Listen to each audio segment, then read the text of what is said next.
Good day, YouTubers. Thanks for tuning in. This is the second video of my series specific to Ontario Northland models, NHO.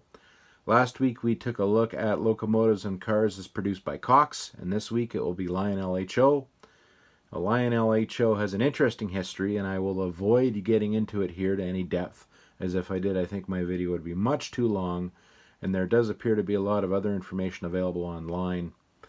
As I understand it, Lionel had entered and exited the HO market a few times since the 1950s, and it was in the late 1970s that they introduced a number of rather interesting Canadian-specific offerings, such as Ontario Northland here. These were marketed under the Parker Brothers brand. Lionel still appeared on the box, but Parker Brothers also appeared on the box. What I find especially interesting but hard to understand as a railway modeler is that despite a reasonable effort at painting some locomotives and cars in some reasonably prototypical paint schemes, there was no effort made at providing locomotives and cars with road numbers utilized by the railway. What was used instead was the catalog or model number, and it seems bizarre to see these on the actual locomotive. The GP9 is T-12010, the Boxcar T20101, and the Caboose T-20172.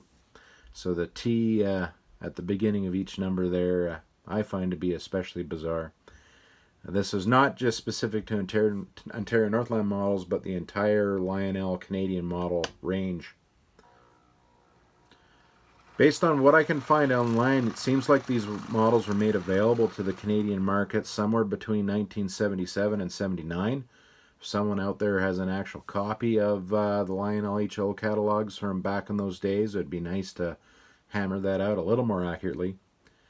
When you consider the date here, what I find interesting is that I can find no evidence of the Ontario Northland actually having repainted any of their GP9s into the new Chevron paint scheme until somewhere closer to 1979. This suggests to me that the paint scheme on this model was maybe inspired by the SD40s and GP38s that had been delivered earlier in the 70s. Interesting to consider that this model might have, I guess, predated the repainting of the actual locomotives. As a comparison, here's a Proto 2000 GP9 from about 20 years ago, so about 20 years after the original model. Now, the yellow and the blue, including the light blue on top of the cab on the Proto 2000 model, to me look all a hair too light. It seems to represent more what the locomotives would have looked like after sitting out in the sun for 20 years.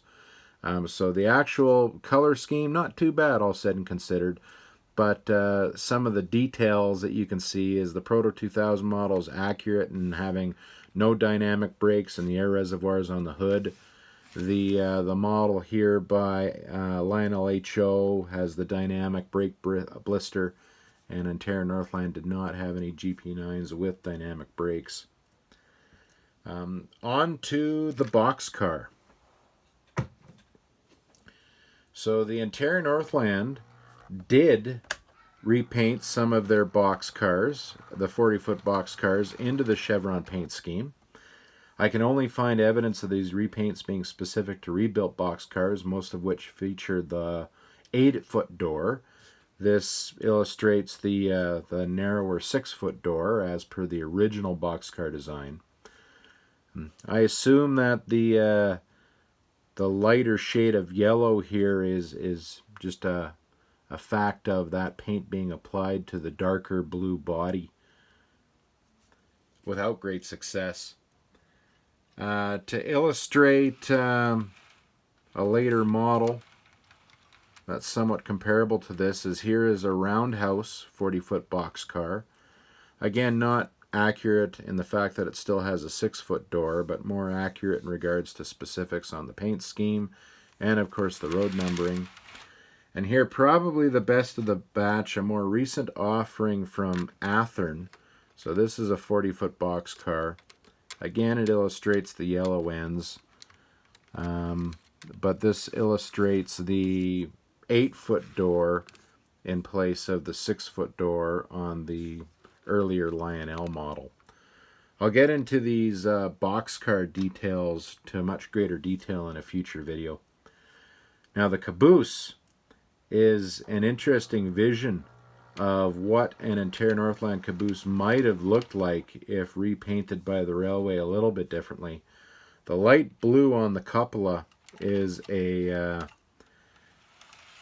nice. In reality, they were painted the same dark blue that the rest of the roof was. Here's a later roundhouse model that illustrates the paint scheme a bit more accurately once again. Again, this model is far from accurate as compared to the prototypes that they had, but generally it's the right shape and form. And yeah, the Ontario Northland did start repainting some of their cabooses in the late 70s. So I think that wraps up what I wanted to show off here in regards to Lionel HO. I guess just one nice little last minute comparison here is comparing back to the Cox GP9 from last week. You can see how far we've come in only a few years in regards to more accurately capturing the look and detail of an Ontario Northland locomotive. Of course, they're in different paint schemes, but it just helps make the point that manufacturers were starting to make a bit more of an effort of capturing something a bit more realistically. I hope you enjoyed this video. I'll work to get another one up very soon. Thank you.